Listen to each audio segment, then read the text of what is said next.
Айтайын ма? Ертегіңді айт. Бір күні Мақтақыз бен мысық сақты. Сосын Мақтақыз мүйіз тауыпты. Сосын мысықты шақырып, мысық, мен мүйіз тауыпадым. Сосын мүйізді өзі жеп қоятын.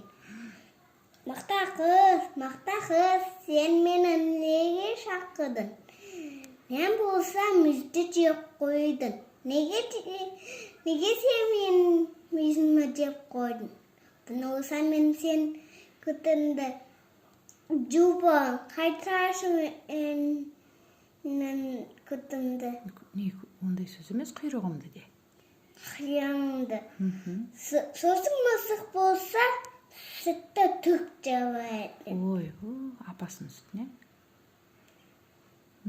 Болса мен сен құйрығымды жубанды. Қатташы сен менің құйрығымды. Бірінші сен маған сүт әкеп бір. Сер, маған сүт берші. Бірінші сен маған жапырақ әкеп бір. Сосын ағашқа баратын. Ағаш, жапырақ берші. Бірінші сен маған су әкеп бір. Қызда су берші. Бірінші сен маған сағыз әкеп бір. Дүкенші сағыз берші. Бірінші сен маған жұмыртқа әкеп бір. Тауық, жұмыртқа берші. Мен жұмыртқа берді сапты.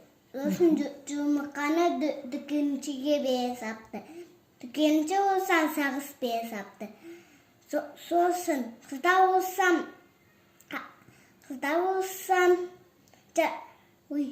су бер сапты. Су болса ағашқа бер сапты. Сосын ағаш болса жапырақ бер сапты. Сосын се болса сүт бер сапты. Сосын сүт болса Мақтақызға апарып құйрығын қайтадан қоятты. Сосын бітті. Ай, молодец. Көрейші.